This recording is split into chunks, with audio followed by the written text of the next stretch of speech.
ومن أحسن قولا ممن دعا إلى الله وعمل صالحا وقال إنني من المسلمين.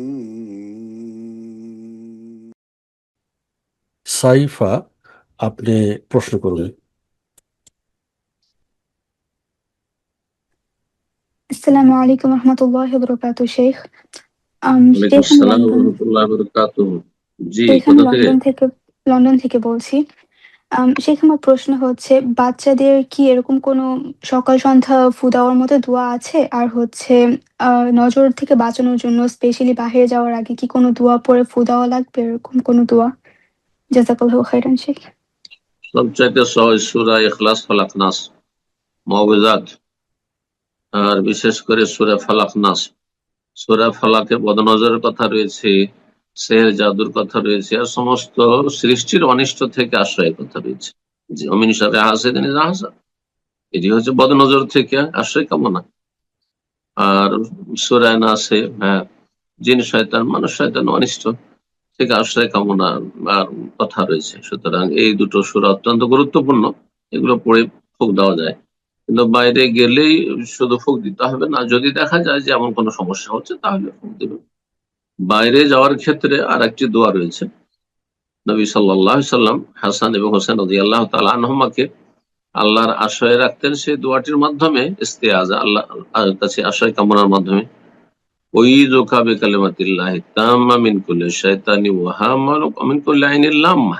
জি, শয়তানের অনিষ্ট থেকে, বদনজরের অনিষ্ট থেকে রক্ষার জন্য এই দোয়াটি পড়বেন, আর তারপরে নিয়ে বেরিয়ে যান। জি, খুদাও জরুরি নাই। ওয়াইযুকা বিকালিমাতিল্লাহি তাম্মা মিন কুল্লি শাইতানি ওয়া হাম্মা, আল্লাহর আশ্রয়ে রাখছি তোমাকে, আল্লাহর শরণ নিচ্ছি এবং আল্লাহর শরণে তোমাকে রাখছি।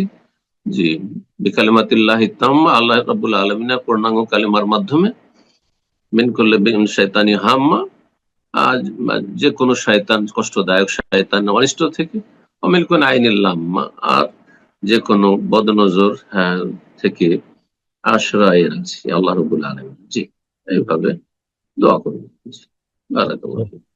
জাযাকাল্লাহু খাইর। প্রশ্ন করবেন আবু আব্দুল্লাহ ইমরান, প্রশ্ন করুন। আসসালামু আলাইকুম ওয়া রাহমাতুল্লাহি ওয়া বারাকাতুহু। ওয়ালাইকুম আসসালাম ওয়া রাহমাতুল্লাহি ওয়া বারাকাতুহু। জি, শায়েখ, আপনি ভালো আছেন? আলহামদুলিল্লাহ। বলেন, কোথায় বলছেন? জি শায়েখ, আমি ওমান মাসকাত থেকে বলছি। মাশাআল্লাহ, বলেন। জি, শায়েখ, আমার একটা নামাজ সংক্রান্ত একটা প্রশ্ন। বলেন। যে আমরা ফরজ সালাতে ইমামের পিছনে সেজদায় এবং শেষ বৈঠকে তাশাহুদের পরে কি সুন্নতি যে দোয়াগুলো আছে আল্লাহর কাছে চাওয়ার, এগুলা কি চাইতে পারবো যে ফরজ সালাতে? এবং কি একাকী যে ফরজ সালাত আমরা আদায় করি তখনও কি সেজদা এবং শেষ বৈঠকে তাশাহুদ এবং দুরূদ ইব্রাহিমের পরে আমরা কি বাংলায় অথবা যে আপনার আরবিতে যে দোয়াগুলো আছে সুন্নতি, এগুলা কি পড়তে পারবো? সুন্নতি যে পড়া যায় এটা জানি, কিন্তু আমার একটু কনফিউশন যে ফরজ সালাতে পড়া যায় কিনা। জাযাকাল্লাহু খাইর। ফরজ সালাতেও সেজদায় দোয়া করতে পারবেন যদি একাকী আপনি নামাজ পড়েন, কিন্তু যখন ইমামতি করবেন তো মুক্তাদিদের লক্ষ্য রাখতে হবে। ইমামের পিছনে থাকবেন, যতক্ষণ সময় পাবেন তাসবিহ পড়ার পরে অন্য সুন্নতি দোয়ায় মাসুরাগুলি, যেগুলো হাদিসে বর্ণিত দোয়া বা আয়াতে রয়েছে, সেগুলি পড়তে পারবেন। রব্বানা আতিনা ফিদ দুনিয়া হাসানা ওয়া ফিল আখিরাতি হাসানা ওয়া কিনা আযাবান নার। ফরজ সুন্নাত সবই পড়তে পারেন, কিন্তু যেমনটা বললাম যে ফরজকে অত লম্বা করা যাবে না যদি আপনি ইমামতি করেন। মান সাল্লা বিন নাস ফালিইউখাফিফ, রাসূল বলেছেন যে ব্যক্তি জনগণের ইমামতি করবে সে যেন একটু হালকা নামাজ পড়ে, কারণ ফাইন্না ফিহিম দাইফা ওয়াল মারিদা ওয়াল যাল হাজা, কারণ সেখানে কিছু দুর্বল বৃদ্ধরা রয়েছে, অসুস্থ রয়েছে, এবং অনেকে নিডি রয়েছে, প্রয়োজন আছে, তাড়াহুড়া আছে অনেকে। জি, সেই জন্য তাদের লক্ষ্য রাখতে হবে। একা নামাজ পড়লে বলছেন যে তুমি একা একা যখন নামাজ পড়বে যত ইচ্ছে তুমি লম্বা করো, দীর্ঘায়িত করো, কোনো অসুবিধা নেই। আর যে দোয়াগুলি বললেন আত্তাহিয়াত দুরুদের পরে যে দোয়াগুলি রয়েছে সেগুলিও পড়তে পারেন, সেগুলো দোয়া মাসুরা হাদিসের দোয়া পড়তে পারেন। বাংলায় আপনি দোয়া পড়তে যাবেন না সালাতের ভিতরে, বিশেষ করে ফরজে, যতক্ষণ পর্যন্ত আপনার কাছে স্টক আছে। আলহামদুলিল্লাহ আরবি দোয়া, আরবি দোয়াগুলো বেশি ব্যাপক অর্থপূর্ণ, জামে দোয়া, অল্পতে অনেক কথা চাওয়া যায়। আপনি বাংলাতে হয়তো একটি জিনিস চাইলেন, অথচ রব্বানা আতিনা ফিদ দুনিয়া হাসানা ওয়া ফিল আখিরাতি হাসানা, দুনিয়া সব চেয়ে ফেললেন, আখিরাতে সব চেয়ে ফেললেন। আপনি রব্বানা আতিনা মিন লাদুনকা রাহমাতাও ওয়া হাইয়্যি লানা মিন আমরিনা রাশাদা, সব চেয়ে ফেললেন আপনি। আসলে কোরআন কারীমের দোয়াগুলি অথবা রাসূল সাল্লাল্লাহু আলাইহি ওয়াসাল্লাম হাদিসের দোয়াগুলি অত্যন্ত গুরুত্বপূর্ণ। অল্প কথায় অনেক কিছু চাওয়া যায়, কিন্তু অর্থটা বুঝে পড়লে তখন আপনি বুঝবেন যে আমি এতগুলি জিনিস চেয়ে ফেললাম। জি, এজন্য অর্থ বোঝার চেষ্টা করুন। আল্লাহ তৌফিক দান। জাযাকাল্লাহ খায়ের। প্রশ্ন করবেন কাজী ইভা। আসসালামু আলাইকুম ওয়া রাহমাতুল্লাহি ওয়া বারাকাতুহু। সম্মানিত শাইখ, ওয়ালাইকুম আসসালাম ওয়া রাহমাতুল্লাহি ওয়া বারাকাতুহু। জি, কোত্থেকে মহান আল্লাহ আমি স্কটল্যান্ড থেকে বলছিলাম। বলেন। আমিন মহান আল্লাহ আপনাকে সুস্থ নিয়ামত দান করুক এবং সারা জীবন সুস্থ রাখুন, আমিন। আমিন ইয়া সম্মানিত রাব্বাল আলামিন। আল্লাহ আপনাদের ভালো রাখুন। বারাকাল্লাহু ফিক। সম্মানিত শাইখ, সংসারে যদি স্ত্রী প্রায় সারা বছর অসুস্থ থাকে এবং সাথে একটা 15-16 বছরের ডিজেবল বাচ্চা থাকে, তার দেখাশোনা স্ত্রীর করা লাগে এবং ছোট ছোট 2টা বাচ্চা যদি থাকে আরো, সেই বাচ্চাদের ঠিক মতো দেখাশোনা করতে না পারে, তাহলে কি স্বামীর কোনো দায়িত্ব নেই সেই বাচ্চাদের দেখাশোনা করার বা তাদের শিক্ষা দান দেওয়া, কোরআন শিক্ষা দেওয়া বা নামাজ শিক্ষা দেওয়া? জাযাকাল্লাহু খাইরান। সম্মানিত শাইখ, আসসালামু আলাইকুম ওয়া রাহমাতুল্লাহি ওয়া বারাকাতুহু। অবশ্যই অবশ্যই ছেলে মেয়েদের প্রতিপালন, ঘরের কাজগুলি মহিলা করার চেষ্টা করবে আর বাইরের কাজ পুরুষ করবে। কিন্তু যদি ছেলে মেয়ে প্রতিবন্ধী থাকে সেই ক্ষেত্রে সেই ক্ষেত্রে স্বামীকে অবশ্যই লক্ষ্য রাখতে হবে। পুরোটা শুধু স্ত্রীর উপর ছেড়ে দিলে হবে না যে ও তো ঘরের কাজ ওকে করতে হবে না। এটা ঘরের কাজ শুধু নয়, প্রতিবন্ধী ছেলে যখন বা প্রতিবন্ধী মেয়ে, তখন স্ত্রীর সাথে স্বামীকে সার্বিক সহযোগিতা করতে হবে। সময় দিয়ে সহযোগিতা করবে, শ্রম দিয়ে, মেহনত দিয়ে সহযোগিতা করবে, আর না হলে কোনো কাজের মেয়ের ব্যবস্থা করবে। আর্থিক সচ্ছলতা যদি থাকে বা সেখানে রাখা সম্ভব হয়, আর যদি রাখা সম্ভব না হয় তো সময় দিবে, যখন ঘরে থাকবে তখন কাজের সহযোগিতা করবে। জি, এটা অত্যন্ত নেকির কাজ। শুধু এই নেকিটা শুধু একজন নারী করবেন আর স্বামী করবেন না, না। যদি অবহেলা করেন তো অবশ্যই জবাব দিতে হবে। অবহেলা যদি করেন, স্বামীর কাছে সময় আছে, সময় দিতে পারবেন, এমন না যে রুজি রোজগারের জন্য উনি খুব ব্যস্ত থাকছেন আর তাকে যথেষ্ট বাইরে সময় দিতে হচ্ছে আর তিনি বাইরে সময় দিয়ে মেহনত পরিশ্রম করে ভেঙে পড়েছেন, এমনটা নয়। তাহলে তার উপর গুরু দায়িত্ব রয়েছে, না হলে আল্লাহ রাব্বুল কাছে জিজ্ঞাসিত হবেন। আল্লাহ কুল্লুকুম রাইন ওয়া কুল্লুকুম মাসউলুন আন রাইয়াতি, প্রত্যেকে তোমাদের দায়িত্বশীল এবং এই দায়িত্ব সম্পর্কে জিজ্ঞাসা করা। বারাকাল্লাহু ফিকুম।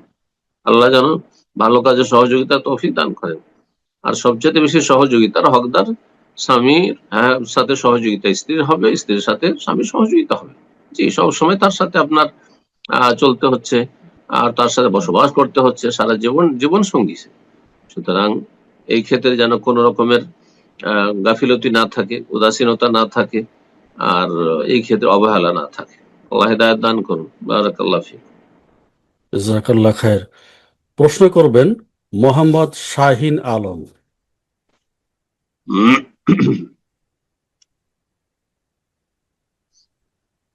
শাহিন আলম, প্রশ্ন করুন।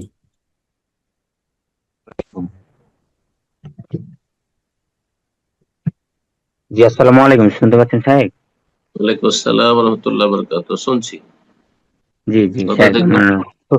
জি আমি ঢাকা থেকে বলছি, ঢাকা বাংলাদেশ। জি বলেন। জি সাহেব, আমার দুটি প্রশ্ন ছোট্ট ছোট্ট। যে হাদিসে আমরা পেয়েছি যে মুক্তাদির মানে ইমামের আমিন এবং মুক্তাদির আমিন এবং মালাকের আমিন এবং ফেরেশতাদের আমিন যদি একসাথে হয়ে যায় তাহলে পূর্বের গুনাহ মাফ করা হয়। তো প্রশ্নটা হলো যে যে ইমাম মানে যে মসজিদ গুলায় হানাফি অথবা যে ইমাম আমিন আমিন বলে না জামাতে, সেক্ষেত্রে মুক্তাদি আমিন বলতে পারবে কিনা, এটা একটা প্রশ্ন। আর বাবার সৎ মেয়েকে বিবাহ করা যায় কিনা? জি জি বাবার মেয়ে মানে আর এক স্ত্রীর মেয়ে? হ্যাঁ, জি, বাবার সৎ মেয়ে, অর্থাৎ আমার বাবা দ্বিতীয় বিয়ে করলে তার আগের ঘরে যে মেয়ে, এটা তো বাবার সৎ ও, মেয়ে। আগের ঘরের মেয়ে, তো ওটা তো বাবার মেয়ে হলো না, বলেন বাবার সৎ বাবার, বাবার স্ত্রীর মেয়ে বলেন। হ্যাঁ, জি, বাবার সৎ মেয়ে তো, তাই না? বাবার সৎ মেয়ে হয় না এটা? তো মেয়ে হয় না, মেয়ে শরীয়তে মেয়ে নয়।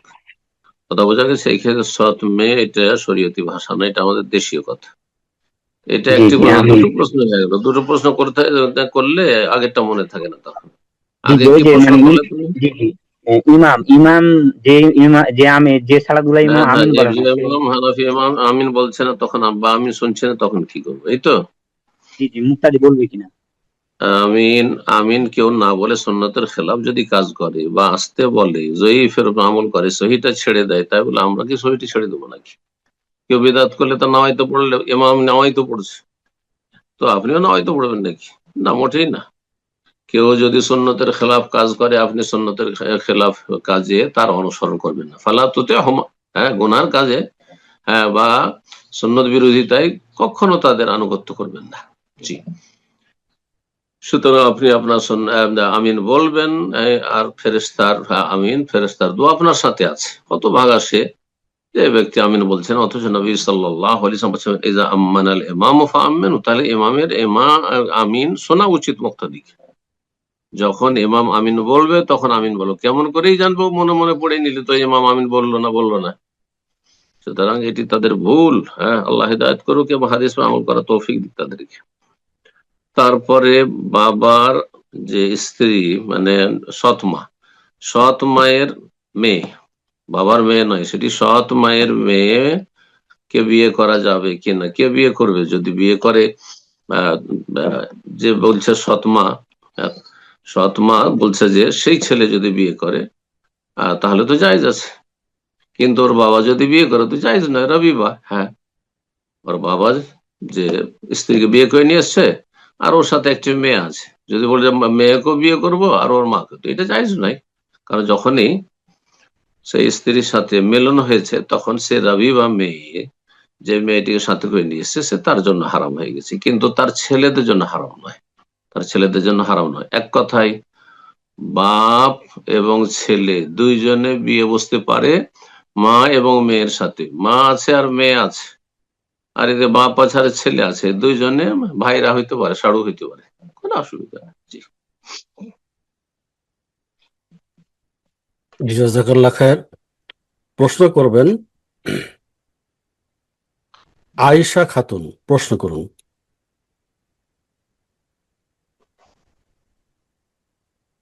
আসসালামু আলাইকুম রহমতুল্লাহ বারকাতু। ওয়ালাইকুম আসসালাম রহমতুল্লাহ বারাকাত।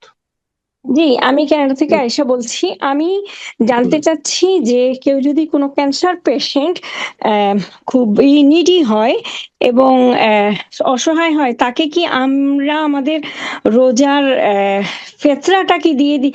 মানে উনি রোজা রাখতে পারবে না, কিন্তু ওনাকে কি আমরা ফেতরাটা আমাদের দিয়ে দিতে পারবো ইনশাআল্লাহ? এটা কি দেয়া যাবে কিনা, এটা যদি একটু বলতেন, জাযাকাল্লাহ খায়রান। মিসকিন, অভাবী লোক। আমি যা বুঝলাম প্রশ্ন থেকে, বললেন যে কেউ যদি অভাবী হয় তাকে ফেতরা দিতে পারবো কিনা। অবশ্যই, ফেতরা তো অভাবীর জন্য, গরিব মিসকিনের জন্যই হচ্ছে। এত আমাতুল্লিল মাসাকিন, ফেতরা দিতে পারে। জি জি, আমরা ওইটা প্রশ্ন ছিল ওস্তাদ জি, যে দেওয়ার পর ঠিক আছে ওইটা। আচ্ছা, প্রশ্ন করবেন ফাইজার রহমান, প্রশ্ন করুন।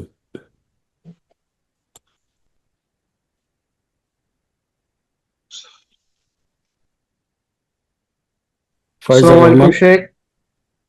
আসসালামু আসসালাম আলাইকুম শেখ, আমি বাংলাদেশ থেকে দিনাজপুর জেলা থেকে বলছি। জি, শেখ, আমার প্রশ্ন হচ্ছে, শেখ আব্দুর রাজ্জাক বিন ইউসুফের একটি মানে কোনো নাম না, কেন্দ্র দরকার করে নেই। কারণ নাম কেন বলেন? কারণ মানে নাম ওনার বলবেন না, একটা আপনার প্রশ্ন, তাহলে প্রশ্ন বলেন।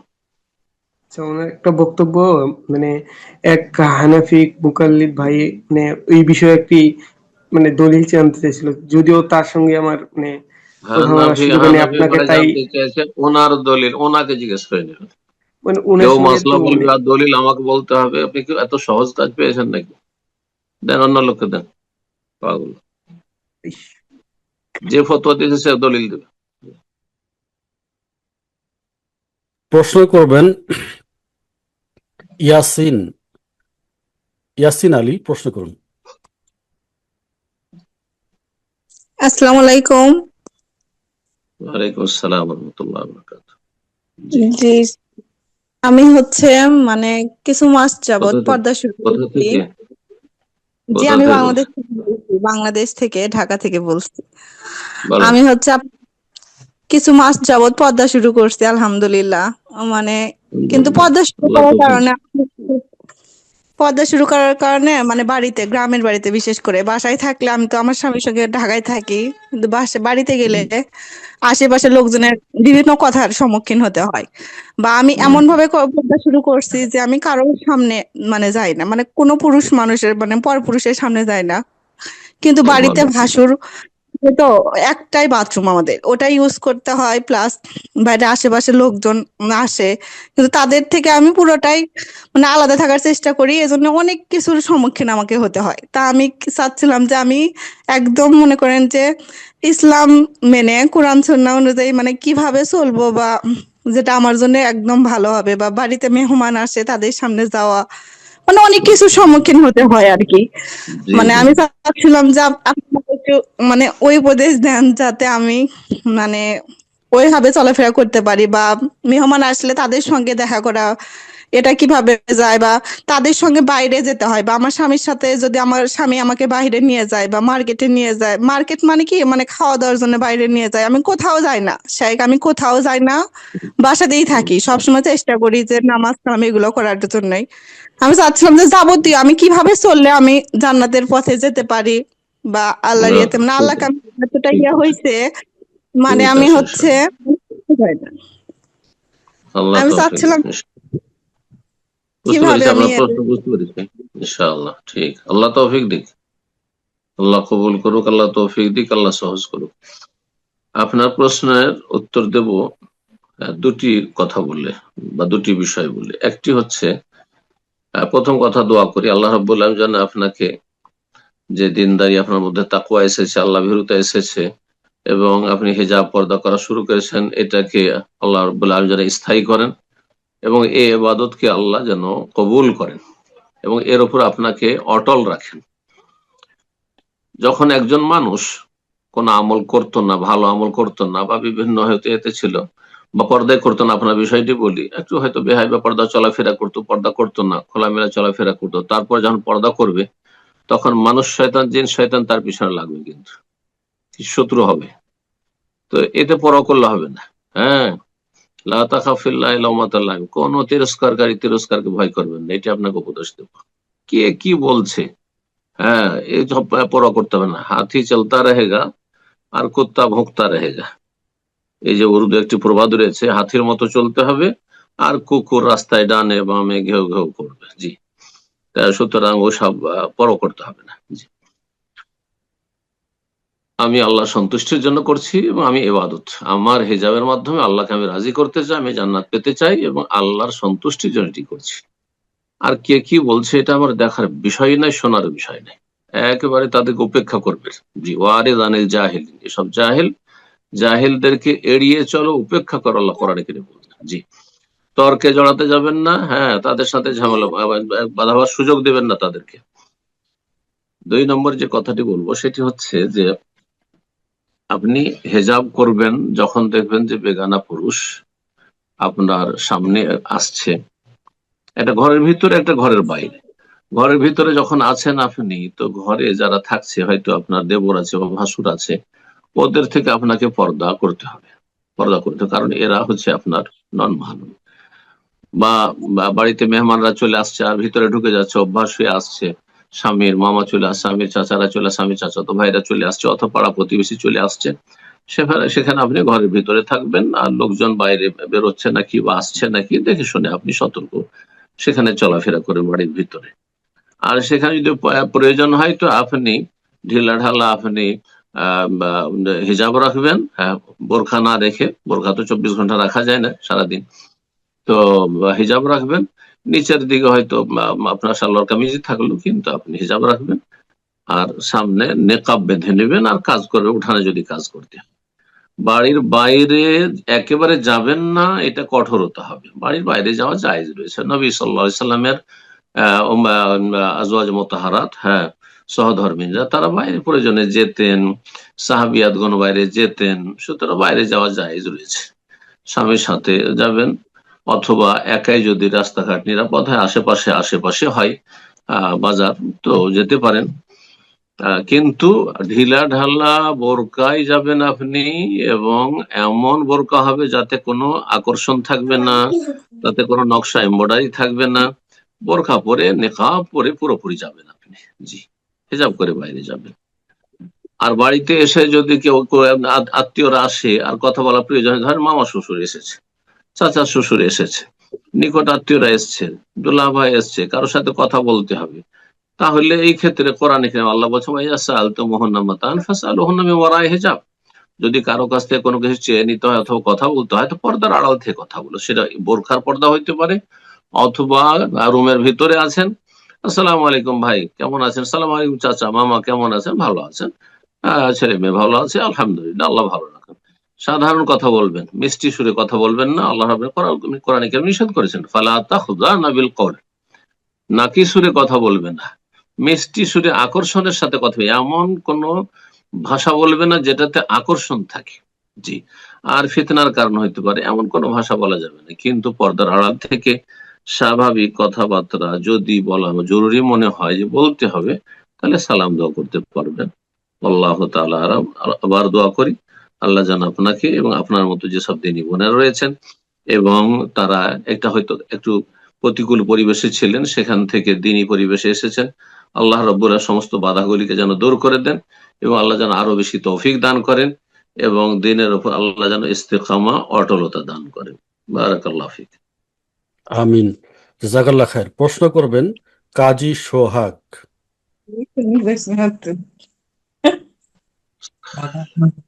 আসসালামু আলাইকুম ওয়া রাহমাতুল্লাহি ওয়া বারাকাতুহু। আসসালামু ওয়া রাহমাতুল্লাহি ওয়া বারাকাতুহু। জি, আল্লাহর জন্য আপনাকে ভালোবাসি। আল্লাহ ভালোবাসেন আপনাদের, বলেন পরিবেশ প্রতিকূল থাকে, আপনি বোরকা পরে যাওয়ার সমস্যা কি? অন্যরা কথা বলছেন মনে হয়, হয়তো যিনি প্রশ্ন করছেন সাথে সাথে উনি ভালো আছে, আপনি গেলেন হিজাব পর্দা চলে। কাজী সোহাগ, আপনার আর কেউ কথা বলছে নাকি এটা অন্য জায়গা থেকে আসছে বুঝতে পারছি না। অন্য জায়গা থেকে আসছে, আমার আপনার ওখান থেকে না? না, আচ্ছা ঠিক আছে, ঠিক আছে। টেকনিক্যালি বিষয়টি দেখেন, ওই জাকারিয়া সাহেবকে দেখতে বলেন। জি, উনি আনমিউট ছিলেন, মিউট করে দেওয়া হয়েছে। জি, কন্টিনিউ করেন। সব আনমিউট করে রাখেন। জি সাহেব, আমি যেটা জানতে চাচ্ছি যে তওবা ব্যতীত কবিরা গুনাহ মাফ হয় না, তো এখন তওবা করার অর্থ হচ্ছে অতীতের কবিরা গুনাহ থেকে ফিরে আসা। আমি এতটুকু বুঝি। এখন একটা মানুষ জীবনে অনেক কবিরা গুনাহ করেছে, শিরক করেছে, কিন্তু এরপরে সে সত্যি অর্থে তওবা করে ফিরে আসলো, এখন সে কি আল্লাহর কাছে ধারণা রাখতে পারে যে আল্লাহ তাকে ক্ষমা করে দিয়ে বিনা হিসেবে জান্নাতুল ফেরদৌস দিতে পারেন, অথবা তার করণীয়টা কি হবে, কিভাবে সে জান্নাতে যেতে পারবে? একটু জানায় উপকৃত করবেন, জাযাকুমুল্লাহ খায়ের। লম্বা লেকচার শুনতে হবে আপনাকে, যত বড় প্রশ্ন করলেন যে লম্বা লেকচার শুনাইতে হবে আপনাকে। তওবার শর্ত রয়েছে, তওবা মানে গুনাহতে ফিরে আসা শুধু নয়, তওবা মানে গুনাহ স্টপ, বন্ধ করা, 1 নম্বর শর্ত। 2 নম্বর হচ্ছে গুনাহর ওপর অনুতপ্ত, লজ্জিত হওয়া, চরম অন্যায় কাজ করেছি, খুব খারাপ কাজ করেছি, আর আল্লাহ সন্তুষ্ট হয়েছেন আমার উপর, অনুতপ্ত লজ্জিত হবেন, আক্ষেপ করবেন। 3 নম্বর আগামীর জন্য প্রতিজ্ঞা করবেন যে জীবনে আর এরকম কাজ করবো না। যদি আল্লাহর হকের সাথে সংশ্লিষ্ট হয় তাহলে 3টি যথেষ্ট। মানুষের হক নষ্ট করে থাকলে মানুষের হক আদায় করা 4 নম্বর শর্ত। এই শর্ত সাপেক্ষ খালেস অন্তর থেকে আল্লাহর কাছে তার সাথে ক্ষমা চাওয়া, যে আল্লাহ তুমি মাফ করে দাও, আমি এই তওবা করলাম। তওবা মানে ফিরে চলে আসা এই 3টি শর্তের সাথে, আর বান্দার হক হলে এই 4র্থ শর্ত। আর ইস্তেগফার মানে আল্লাহর কাছে ক্ষমা চাওয়া, বেশি বেশি ক্ষমা চাইবেন। তওবাতে যে সততা রয়েছে আর তওবা সত্যি আপনি করেছেন, এর বাস্তব প্রমাণ হচ্ছে ইল্লা মান তাবা ওয়া আমানা ওয়া আমিলা আমালান সালিহান। আল্লাহ সূরা ফুরকানে বলছেন ইল্লা মান তাবা ওয়া আমানা ওয়া আমিলা আমালান সালিহান। যে ব্যক্তি তওবা করলো, ইমানের নবায়ন করে, ইমানটা আপনার সুন্দর হবে, আগের মতো নয় যে দুর্বল ইমান, নড়বড়ে ইমান। ও আমেল আমালান সালিহান, ভালো আমল করতে লাগলেন আপনি, তাহলে জীবনের অন্যান্য ক্ষেত্রেও পাপ মুক্ত হয়ে আপনাকে ভালো আমলে ফরজ ওয়াজিবে নিয়মিত আদায় করতে হবে। হারাম নাজায়েজ থেকে পুরোপুরি বেঁচে থাকতে হবে, শুধু এই গুনাহ থেকে নয় যে গুনাহতে তওবা করে সমস্ত গুনাহ থেকে মুক্ত হইতে হবে। আর সুন্নত নফল বাড়াইতে হবে, অপছন্দনীয় সন্দেহের কাজ থেকে বেঁচে থাকতে হবে। ফাউলাইকা ইউবাদদিলুল্লাহু সাইয়্যাতিহিম হাসানাত, তাদের ফজিলত রয়েছে, তাদের তওবা গ্রহণযোগ্য। তারপর আল্লাহর কাছে আশা রাখবেন, আপনার আমল অনুযায়ী আশা রাখবেন। আপনি যে আশা বললেন শুধু আমি গুনাহ থেকে ফিরে চলে এসেছি, আর বিনা হিসাবে, হিসাব তো হবে, হিসাব হবে, অধিকাংশ লোকেরই হিসাব হবে, কিন্তু আযাব হবে কিনা, হিসাব এবং প্লাস আযাব। কিছু কিছু মানুষ আছে হিসাবও হবে আযাবও হবে, অস্থায়ী আযাব হবে, আর কিছু লোক আছে স্থায়ী আযাব তাদের মাফ হয়নি। যখন স্থায়ী আযাব হচ্ছে না বা আযাব হলো না, হিসাব হবে, হালকা হিসাব হবে। জি, অধিকাংশ লোকের যারা জান্নাতি তাদের হিসাব হবে, কিন্তু হিসাব ইয়াসিরা, কোরআনে আল্লাহ বলছে হালকা হিসাব হবে। জি, আল্লাহ আমলনামা পেশ করে তাকে স্বীকার করবে, স্বীকার উক্তি নেবে। জি, আর বিনা হিসাবে পাওয়ার জন্য আরো অগ্রগামী হইতে হবে, সাবিকুনা আউয়ালুন হইতে হবে। জি, অগ্রণী ভূমিকা পালন করতে হবে দিনের প্রতিটি স্তরের ক্ষেত্রে, এলমের ক্ষেত্রে, আমলের ক্ষেত্রে, দাওয়ার ক্ষেত্রে, দিনের উপর সবরের ক্ষেত্রে। সূরা আসরে যে 4টি বিষয় রয়েছে না, এই 4টির ক্ষেত্রে আপনি অগ্রণী ভূমিকা যদি পালন করতে পারেন, তাহলে আপনি আশা করতে পারেন যে আমি বিনা হিসাবে এবং বিনা আযাবে জান্নাতে রবের কাছে আশা রাখবো। কিন্তু তার সাথে আল্লাহর আযাবের ভয়ও থাকতে হবে। যেমন আশা থাকবে, তার সাথে ভয় থাকবে। আশা এবং ভয়, ভীতি দুটো হচ্ছে পাখির ডানার মতো বান্দার জন্য। জি, বারাকাল্লাহ ফিক। জাযাকাল্লাহ খায়ের। প্রশ্ন করবেন নুসরাত আনসারী, প্রশ্ন করুন। আসসালামু আলাইকুম রহমতুল্লাহ বারাকাতুহ। ওয়ালাইকুম আসসালাম ওয়া রাহমাতুল্লাহি ওয়া বারাকাতুহু। জি বলেন। আমি ঢাকা থেকে বলছি। বলেন প্রশ্ন।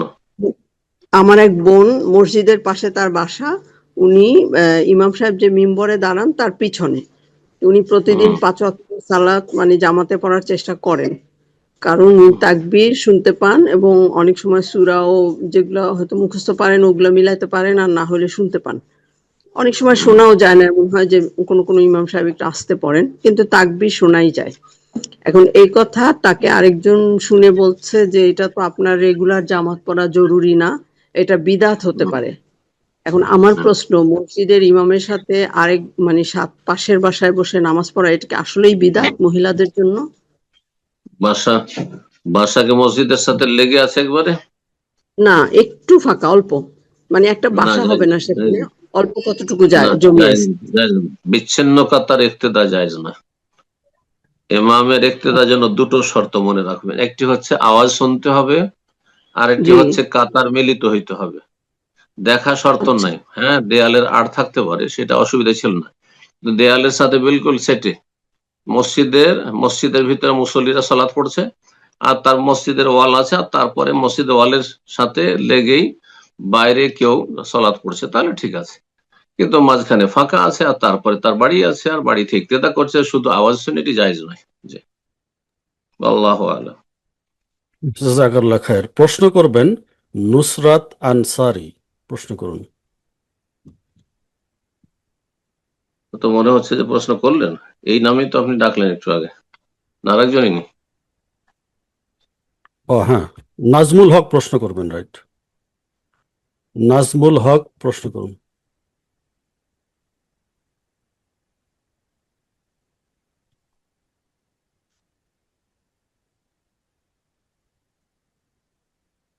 নাজমুল হক মনে হয় না, কেটে গেছেন।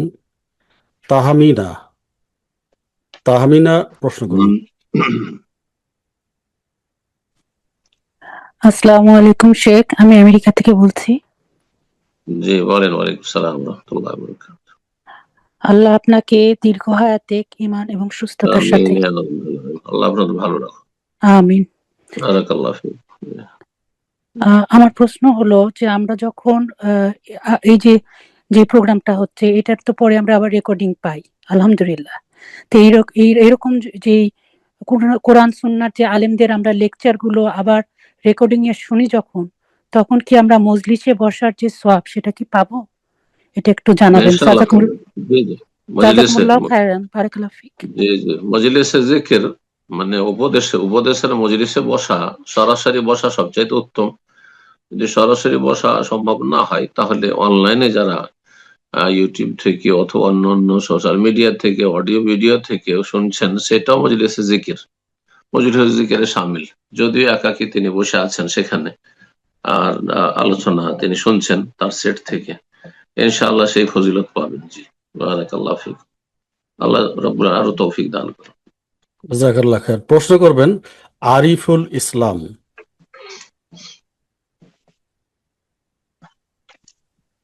আসসালামু আলাইকুম রহমতুল্লাহ। ওয়ালাইকুম আসসালাম ওয়া রাহমাতুল্লাহি ওয়া বারাকাতুহু। জি শেখ মদিনা থেকে বলছি। বলেন। আমার প্রশ্ন হলো, আমার বড় বোনের জামাই 4 মাস আগে মৃত্যুবরণ করছে। তার কিছু ঋণ আছে, আল্লাহ রহম। 2,37,000 টাকা তার ঋণ আছে, কিন্তু তার কিছু গ্রামের লোক তাকে কিছু টাকা সহায়তা করে ঋণ দেওয়ার জন্য, কিন্তু তারা ভাগাভাগি করে নিয়ে যায়।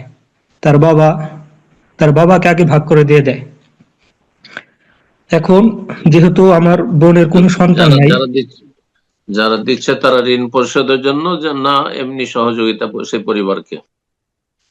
না শুধু পরিবারকে টাকা দিছে, এবং সে আগে সৌদি আরব থাকতো। যারা সহযোগিতা করছে তারা কি বলে দিচ্ছে? তাদের দাতাদের নিয়তের উপর নির্ভরশীল। তারা যদি বলে এটা পরিবারকে দিয়ে দিলাম, এখান থেকে কিছু ঋণ শোধ করো, আর তোমরা পরিবারে তোমার অভাবে তোমরাও লাগাতে পারো, তাহলে তো তাদের জন্য নেওয়া যায়।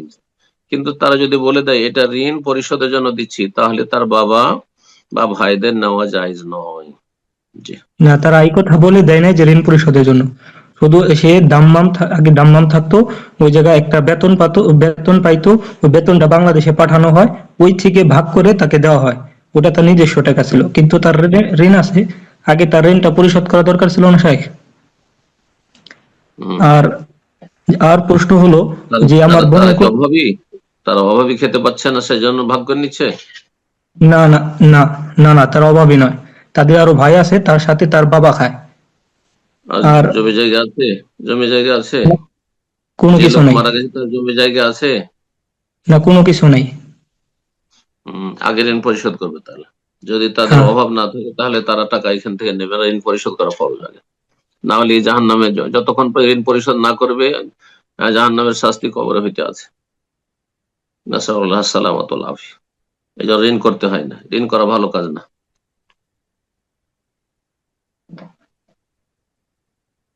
প্রশ্ন করবেন শেখ আফতাব উদ্দিন। প্রশ্ন করুন। আসসালামু আলাইকুম রহমতুল্লাহি ওয়া বারাকাতুহু। কেমন আছেন স্যার? ওয়ালাইকুম আসসালাম ওয়া রাহমাতুল্লাহি ওয়া বারাকাতুহু। আলহামদুলিল্লাহ। আমি ভারতের বীরভূম জেলা থেকে বলছি। বলেন প্রশ্ন। আমাদের এইদিকে মৃত্যু ফান্ড আছে, তো সেখানে যেমন কি মৃত্যু বাড়িতে তো খাওয়া নিষেধ, তো আমাদের এখানে ফান্ড আছে, তো সেই ফান্ডে আমরা হয়তো যুক্ত আছি। তো মৃত্যু বাড়িতে তো খাওয়া তো নিষেধ, তাহলে কি ফান্ড থেকে যেটা খাওয়ানো হয়েছে তাহলে এটা কি খাওয়ানো যাবে?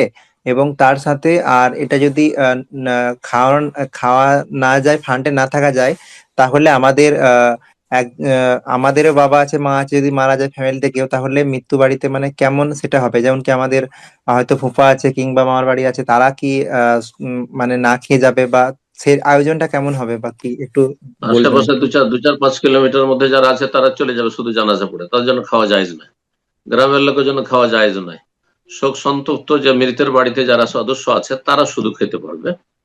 হ্যাঁ, তাদেরকে খাবার দিবেন, গ্রামওয়ালারা খাবার দিবেন। আপনাদের ফান্ড থেকে খাবার দিলে মৃতের বাড়ির সদস্যদেরকে খেতে দেবেন যারা শোকের কারণে সেদিন পাকশাক করতে পারছেন না।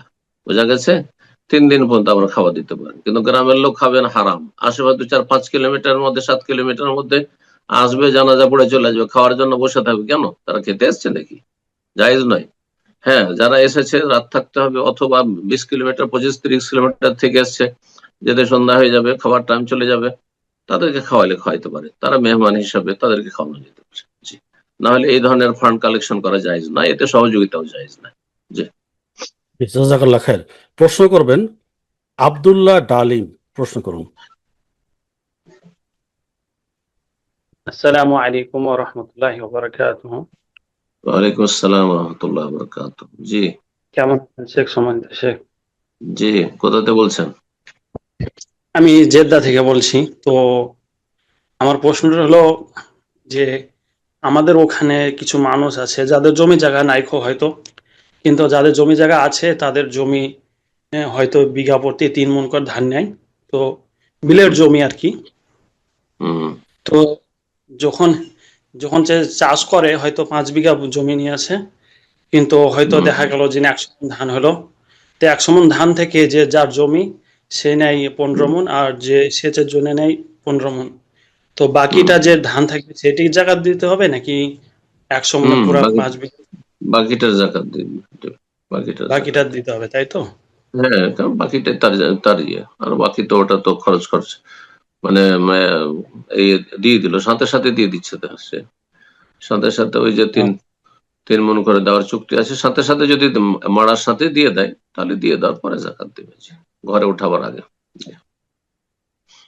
জি, জাযাকাল্লাহ খায়ের। প্রশ্ন করবেন মিনু।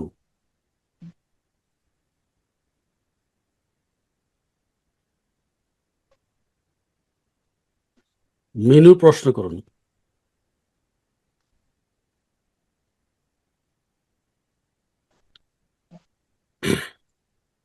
মিনু, কি আপনি লাইনে আছেন?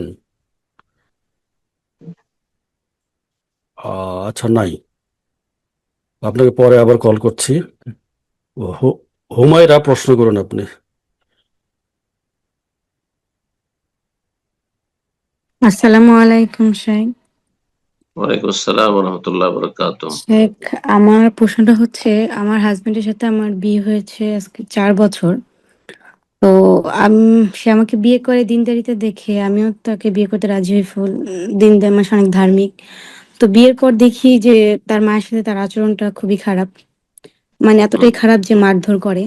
ধীরে ধীরে বিয়ের 6 মাস পর থেকে সে আমাকেও মারে, খুবই খারাপভাবে মারধর করে। তো একবার এরকম একটা পর্যায়ে গেছে যে আমাকে মেরে মাথা ফাটিয়ে ফেলছিল। তো আমার মা যখন, বাবা নাই আমার, মা জিজ্ঞেস করাতে আমার মাকেও মারতে আসে। তো যেহেতু আমার বাবা নাই, আমার মামা তাকে জিজ্ঞেস করতে যায়, তো আমার মামাকেও মারতে আসে। তো সেক্ষেত্রে হচ্ছে ইভেন এর মধ্যে আমাকে সে 3টা তালাকও দেয় এক এক করে। তো তখন আমার শাশুড়িরা বলে যে ওর মানসিক সমস্যা আছে, ও আমার বিয়ে হয় তিনবারে 3 তালাক দিয়েছে? একবার করে, হ্যাঁ 3বার হয়েছে। তো মানে 3 সময়ে? জি জি। তো আমার শাশুড়িরা বলছে যে ওকে হচ্ছে যখন ওরা ভার্সিটিতে পড়তো, ও অনেক নেশা করতো। তো ওই সময় হচ্ছে হঠাৎ করে হুজুর হয়ে গেছে, নামাজ কালাম পড়াই, মানে অস্বাভাবিক আচরণ কিছুটা। তখন ওরা ডাক্তার দেখায়, মানসিক ডাক্তার। তো এখান থেকে ওরা বলছে যে এত শুনে লাভ নেই। তো মানে ও বলছে সে একটা সিজোফ্রেনিয়া পেশেন্ট। এখন বলতেছে তালাক হয়তো হয় নাই, কারণ সে একটা সিজোফ্রেনিয়া পেশেন্ট। পরে আমরা আবার ডাক্তার দেখাই, তখন 3 তালাক হয়ে গেছে। জি, বলতেছে সিজোফ্রেনিয়া পেশেন্ট হলে কি তালাক হয় কিনা। হ্যাঁ, তো সে মারতে কেমন করে পারছে? কাকে মারতে হবে ওটা কেমন করে জানছে? জি, ওটার সময় বিবেক লাগে না? জি, যে ব্যক্তি মারতে পারছে কাকে মারতে হবে, হ্যাঁ, কাকে দূরে করতে হবে, কাকে সরাতে হবে, সে বুঝছে তার তালাক হয়ে যাবে। 3 তালাক হয়ে গেছে, তার সাথে থাকা জায়েজ নয়। আল্লাহ আপনার জন্য ভালো ব্যবস্থা করুক, তার অনিষ্ট থেকে রক্ষা করুক। হাদাহুল্লাহ। জাযাকাল্লাহ খায়ের। না, ওনার ওই যে মানসিক সমস্যা থাকলে পরেও কি তালাকের না, ক্ষেত্রে কোনো তালাক, প্রথম কথা তালাকের প্রশ্ন এখানে এলাও নেই। আমি আচ্ছা, একটু বলে দেবো কথা প্রসঙ্গ। জি, জাযাকাল্লাহ। তালাকের প্রশ্ন সামনে যাবে, আলেমদেরকে জিজ্ঞেস করবে দেশে। জি, আচ্ছা মিনু, আপনি কি অনলাইনে আছেন? যে একবার মিস করবে ওকে সাথে সাথে দেবেন না, 2-4-5 জনের পরে দেবেন। আচ্ছা, ঠিক আছে। পানিশমেন্ট। প্রশ্ন করবেন SK হাবিবুর, প্রশ্ন করুন।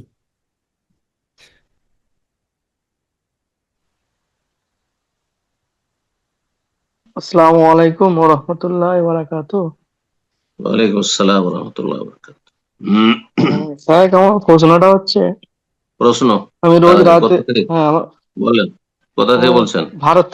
ভারত মধ্যপ্রদেশ থেকে বলছি। বলেন। আমি আমি রোজ রাতে আয়াতুল কুরসি, সূরা বাকারা, লাস্ট দুটো আয়াত, সূরা ইখলাস, ফালাক, নাস পড়তাম।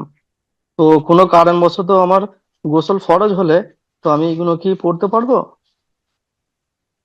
গোসল ফরজ করার আগে পড়ে নেবেন, যখন বিছানায় আসবেন তখন আগে পড়ে নেবেন, তারপরে গোসল ফরজ। কথা বোঝা গেছে? হ্যাঁ, আচ্ছা। না পাক হ্যাঁ, অবস্থায় তারপর কোরআনে কারিমের তেলাওয়াত কেন করবেন? অন্য কাউকে দেন। জি, জাজাকাল্লাহ খায়ের। প্রশ্ন করবেন কবির হাসান, প্রশ্ন করুন।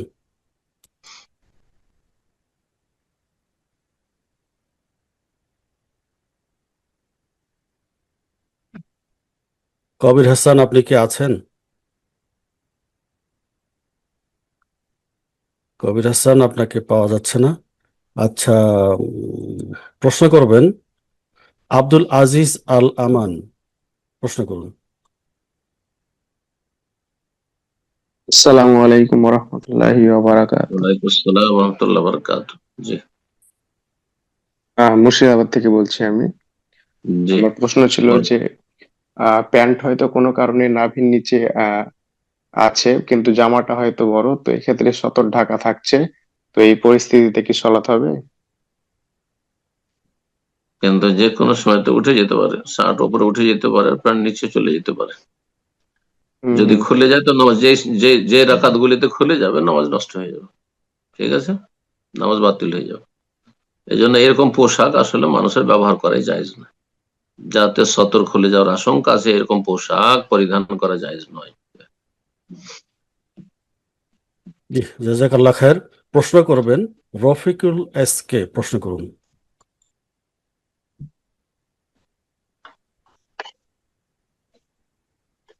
জি রফিকুল, অন্য কাউকে দিন। জি জি, রফিকুল এস কে, আপনি প্রশ্ন করুন। মনে হয় সেটার সামনে নাই। আচ্ছা, এখন প্রশ্ন করবেন এমডি এস কে ইনজামুল, প্রশ্ন করুন। আসসালামু আলাইকুম সাইক। আমি আসসালাম ওয়া রাহমাতুল্লাহি ওয়া ভারতের বারাকাতুহু। বীরভূম থেকে বলছিলাম। আমার প্রশ্ন হলো যে আমাদের গ্রামে যখন কেউ মারা যায়, গ্রামে একটা মৃত্যু ফান্ড আছে, সেই ফান্ডে আমি একটু আগে যুক্ত প্রশ্ন আছি। করেছে, কোথায় ছিল এতক্ষণ তুমি? সেম প্রশ্ন করেছে, এটা শোনেন না, নিজের প্রশ্ন করতে শুধু প্রশ্নটা আসে। সাইক, প্রশ্নটা একটু চলো, আলাদা। অন্য কেউ একই প্রশ্ন। মানে ফান্ডে আমি এই যুক্ত মৃত্যুর আছি, সেই ফান্ড ফান্ডে কি থেকে আমার থাকা গ্রামের যাবে? লোকের খাওয়া হারাম, আশেপাশের লোকের জন্য খাওয়া হারাম। ফান্ডে যারা কি যে যুক্ত আছি, অনেক ফান্ডে দূর কি থেকে যুক্ত থাকা যাবে? ওটাই তো বললাম যে যখন এই হারাম খাচ্ছে, যদি গ্রামের লোকেরা এই হারাম খায়, গ্রামের লোকেরা ওখান থেকে খাচ্ছে, তাহলে এতে ফান্ডে যুক্ত থাকাও জায়েজ নয়, এতে সহযোগিতাও জায়েজ নয়। জি জি, জাজাকাল্লাহ খায়ের। বলে প্রশ্ন করবেন শোভন, প্রশ্ন করুন। আসসালামু আলাইকুম শাইখ। ওয়ালাইকুম আসসালাম ওয়া রাহমাতুল্লাহি ওয়া বারাকাতুহু। বাংলাদেশ থেকে বলছিলাম। বলেন প্রশ্ন। জি শাইখ, প্রশ্ন হচ্ছে যে একটা বক্তব্য শুনলাম যে যারা নামাজ আদায় করে না, একেবারেই নামাজ আদায় করে না, তারা হচ্ছে মুশরিক মুশরিক বলেছে, আর হচ্ছে তাদের জানাজাই হবে না, জানাজা ছাড়াই তাদেরকে কবর দিতে হবে। তো এই বিষয়টা কতটা যৌক্তিক, আর আমরা কি যারা নামাজ পড়ে না, বেনামাজি, তাদের জানাজায় অংশগ্রহণ করা যাবে কিনা? জাযাকাল্লাহ মোটেই খাইর। জায়েজ না। একেবারে নামাজ 5 ওয়াক্ত নামাজ পড়ে না, শুধু জুমা পড়ে নাকি? জি জি, জুমা আর ঈদ পড়ে। না, ওরা মুসলমান নয়, ওরা মুসলিম নয়, ওদের জানাজা পড়া জায়েজ নয়, মুসলিমদের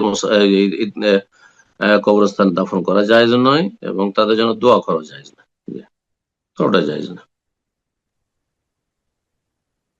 জি, জাজাকাল্লাহ খায়ের। প্রশ্ন করবেন জান্নাতুল ফেরদৌস, প্রশ্ন করুন।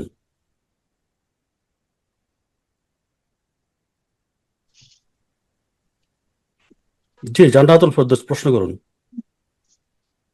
আসসালামু আলাইকুম প্রিয় ওয়ালাইকুম সাহেব। আসসালাম ওয়া রাহমাতুল্লাহি ওয়া বারাকাতুহু। জি আমার আমার প্রশ্ন হচ্ছে আমার বাবা চাচারা মিলে আমারে প্রথমে এক জায়গায় বিয়ে দিছে, তারপর তার সাথে আমি থাকি নাই আর কি। তারপরে তারপর তার সাথে থাকি নাই, তারপরে সেই প্রথম বিয়ের 1 সপ্তাহ পরেই আমি আমার বয়ফ্রেন্ডের সাথে পালিয়ে এসেছি। তারপর যেদিন রাতে এসব আমি মশলার পালিয়ে জন্য কোন এসেছি আলেমের কাছে সেদিন চলে যাবে। রাতেই আমি ডিভোর্স লেটার এইসব লেখাইছি। মশলা ডিভোর্স লেটার থামো লেখাইলে থামো থামো, এইসব মশলার জন্য আলেমের কাছে সামনাসামনি গিয়ে প্রশ্ন করবে, অনলাইনে হবে না, অন্য কাউকে। জি, জাযাকাল্লাহ খায়ের। আবিদুর রহমান প্রশ্ন করুন।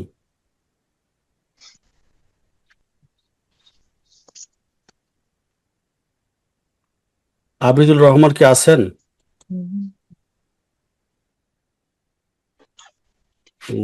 আবিদুর রহমান মনে হয় নাই।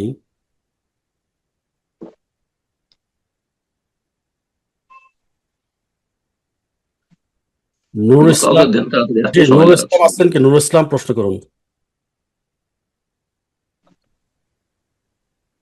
আসসালামু আলাইকুম রহমতুল্লাহ বারাকাতুহু। সম্মানিত ওয়ালাইকুম শেখ, আসসালাম ওয়া রাহমাতুল্লাহ। জি, আমি কোথা বলছেন বলেন। ইন্ডিয়ার পশ্চিমবঙ্গ থেকে ফোন করছি। বলেন। জি, আমার জানার বিষয় হলো, আমার ওয়াইফ এই 11 তারিখে আমার বাচ্চা হয়েছে, 11 তারিখ রাত 11:30টার সময়। তো আমি যদি আঁকিকা এখন দিতে চাই, তো ওইটা আমার কতদিনের দিনে আমায় দিতে হবে? 7 দিনের দিনে দেওয়া যেহেতু শুনলাম, তো আমার জন্য ওই ডেটটা কত তারিখ আসছে? জাযাকাল্লাহ খায়ের। কিবারে হয়েছে, কিবারে হয়েছে? 11 তারিখ রাত 11:30টায়। বার কি ছিল? শুক্রবারই আসছে, ওইটা শুক্রবার রাত 11:30টায়। শুক্রবারের দিন গিয়ে 11:30 রাতে, তাই না? রাত্রে, হ্যাঁ হ্যাঁ, জি জি। সেটা শনিবার, শনি রবি সোম মঙ্গল বুধ বৃহস্পতি শুক্র, শুক্রবার আকিকা। শুক্রবারের দিনে। জি, জুমাবার আকিকা। জাযাকাল্লাহ। ঠিক আছে। জি, আমরা সম্মানিত দিনী ভাই বোনেরা, আমরা অনুষ্ঠানের প্রায় শেষের দিকে চলে আসছি। আর দুই একটা প্রশ্ন, আর হয়তো একটা প্রশ্ন নেওয়া যাবে।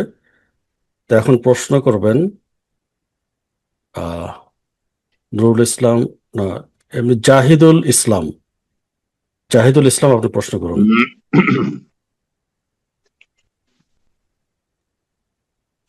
আসসালামু আলাইকুম রহমতুল্লাহ। ওয়ালাইকুম আসসালাম ওয়া রাহমাতুল্লাহি ওয়া বারাকাতুহু। সম্মানিত ওস্তাদ জি, আমার প্রশ্ন হচ্ছে কোথা যে থেকে? জি, বাংলাদেশ থেকে। বলেন প্রশ্ন। জি, আমার প্রশ্ন হচ্ছে, স্ত্রী মারা গেলে স্বামীর সাথে নাকি বিবাহ বিচ্ছেদ হয়ে যায়। হানফিদের হয়ে যায়, আমাদের হয় না। কথা এটাই বুঝেছ? আমি। ও, জি জি। হানফিদের নাকি হয়ে যায়, এই জন্য দেখতে দেয় না তারা। আমাদের হয় না আলহামদুলিল্লাহ। আমাদের বিবাহ থাকে, সেই জন্য জান্নাতে পাবো পাবো আমরা।